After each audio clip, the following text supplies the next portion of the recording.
चमार जाति का इतिहास। इस वीडियो में आपको चमार शब्द की उत्पत्ति, इतिहास, जनसंख्या, चमार जाति का पेशा आदि सभी जानकारी इस वीडियो में देंगे। तो चलिए शुरू करते हैं। चमार भारतीय उपमहाद्वीप में पाया जाने वाला एक दलित समुदाय है।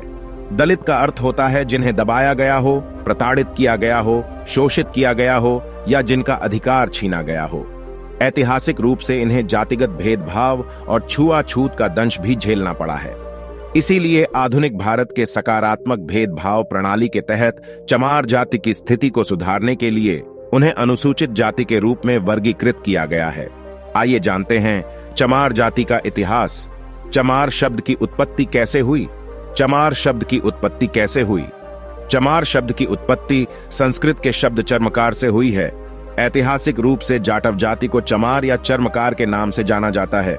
अंग्रेज इतिहासकार कर्नल टाड का मत है कि चमार समुदाय के लोग वास्तविक रूप से अफ्रीकी मूल के हैं, जिन्हें व्यापारियों ने काम कराने के लिए लाया था। लेकिन ज्यादातर इतिहासकार इस मत से सहमत नहीं हैं और उनका कहना है कि आदिकाल से ही इस समुदाय के लोगों का भारतीय समाज में अस्तित्व रहा है। चंवर वंश का इतिहास। डॉक्टर विजय सोनकर ने अपनी किताब हिंदू चर्मकार जाति, एक स्वर्णिम गौरवशाली राजवंशीय का इतिहास में लिखा है कि चमार वास्तव में चंवर वंश के क्षत्रिय हैं। उन्होंने अपने पुस्तक में लिखा है कि ब्रिटिश इतिहासकार जेम्स टॉड ने राजस्थान के इतिहास में चंवर वंश के बारे में विस्तार में लिखा है। सोनकर ने अपनी किताब में लिखा है, विदेशी और इस्लामिक आक्रमणकारियों के आने से पहले भारत में मुस्लिम, सिख एवं दलित नहीं थे, लेकिन आंतरिक लड़ाई के कारण ये क्षत्रिय समुदाय से अलग होते गए और इनकी गिनती निम्न जाति में की जाने लगी। यहां यह बताना जरूरी है कि इस बात का उल्लेख किसी ऐतिहासिक पुस्तक या ग्रंथ में नहीं मिलता, इसीलिए यह एक शोध का विषय है। चमार कहां पाए जाते हैं? चमार की जनसंख्या यह मुख्य रूप से भारत के उत्तरी राज्यों, पाकिस्तान और नेपाल में पाए जाते हैं। किस राज्य में कितने हैं? अगर भारत के राज्यों की बात करें तो 2001 के जनगणना के अनुसार उत्तर प्रदेश में चमारों की जनसंख्या लगभग 14% है और पंजाब में इनकी आबादी 12% है।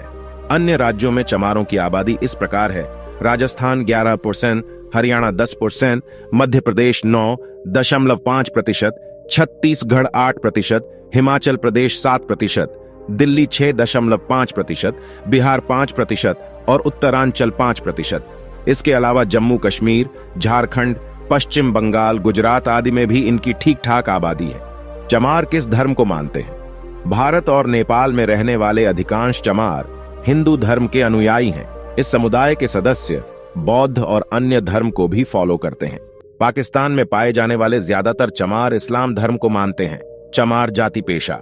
इनका मुख्य पेशा चमड़े की वस्तुओं को बनाना था, लेकिन इस समुदाय के कुछ लोगों ने कपड़ा बुनने के कार्य को अपना लिया तथा खुद को जुलाहा चमार बताने लगे।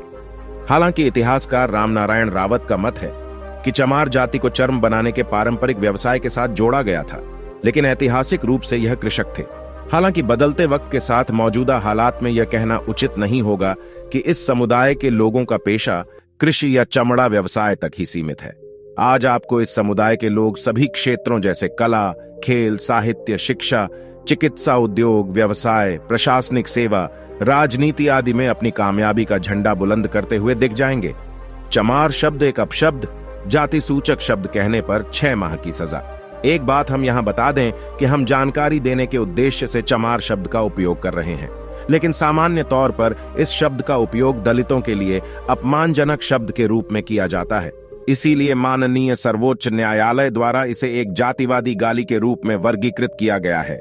इसीलिए इस शब्द का प्रयोग सोच समझ कर करें, नहीं तो अनुसूचित जाति और अनुसूचित जनजाति अत्याचार निवारण अधिनियम 1989, scheduled cast and scheduled tribe prevention of atrocities act के उल्लंघन के मामले में आप पर दंडात्मक कार्रवाई हो सकती है।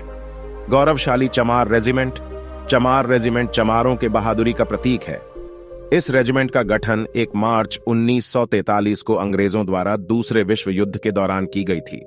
इस रेजिमेंट को कोहिमा की लड़ाई में महत्वपूर्ण भूमिका निभाने के लिए सम्मानित किया गया था। अंग्रेजों ने इस रेजिमेंट का गठन उस समय सबसे शक्तिशाली माने जाने वाली जापानी सेना से मुकाबला लेने के लिए किया था। इस रेजिमेंट को इंडियन नेशनल आर्मी के खिलाफ लड़ने के लिए कहा गया। लेकिन चमार रेजिमेंट ने देश के लिए और नेताजी सुभाष चंद्र बोस के आजाद हिंद फौज के लिए अंग्रेजों के खिलाफ विद्रोह कर दिया।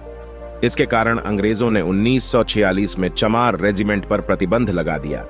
2011 के बाद राजनेताओं और दलित समुदाय के लोगों ने मांग की है कि चमार रेजिमेंट को फिर से पुनर्जीवित किया जाना चाहिए, जिससे इस समुदाय का मनोबल बढ़ेगा और साथ ही वह देश की सुरक्षा में अहम भूमिका निभा पाएंगे। चमार जाति इतिहास को गौरवान्वित करते ये कुछ प्रमुख व्यक्ति, आइए अब चमार जाति के कुछ महत्वपूर्ण व्यक्तियों के बारे में जानते हैं, जिससे यह साफ हो जाता है कि महानता जन्म से नहीं कर्म से आती है। रविदास रैदास, वे मोची थे, जूते बनाते थे और उसकी मरम्मत भी करते थे। समाज की भाषा में उनकी जाति कथित चमार की थी, लेकिन राम और गोविंद की लगन ऐसी लगी थी कि रैदास नाम ही भक्त का पर्याय बनता जा रहा था।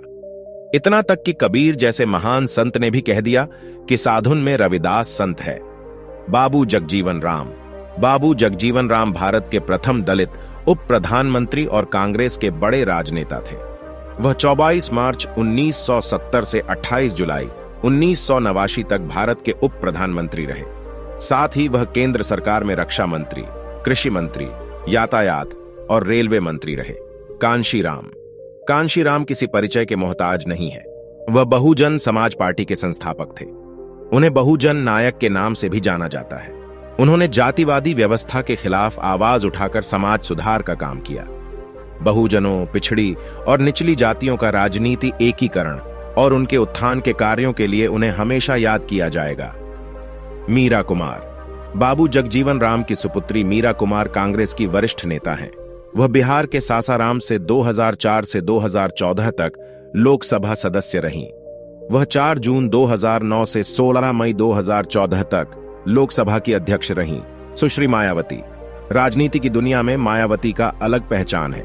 वह 4 बार उत्तर प्रदेश की मुख्यमंत्री रही हैं। साथ ही वह वर्तमान में बहुजन समाज पार्टी की राष्ट्रीय अध्यक्ष हैं। दोस्तों, आज की वीडियो में बस इतना ही। अगर आप बाबा साहब के जीवन से जुड़ी जानकारी चाहते हैं तो चैनल को सब्सक्राइब कर लें।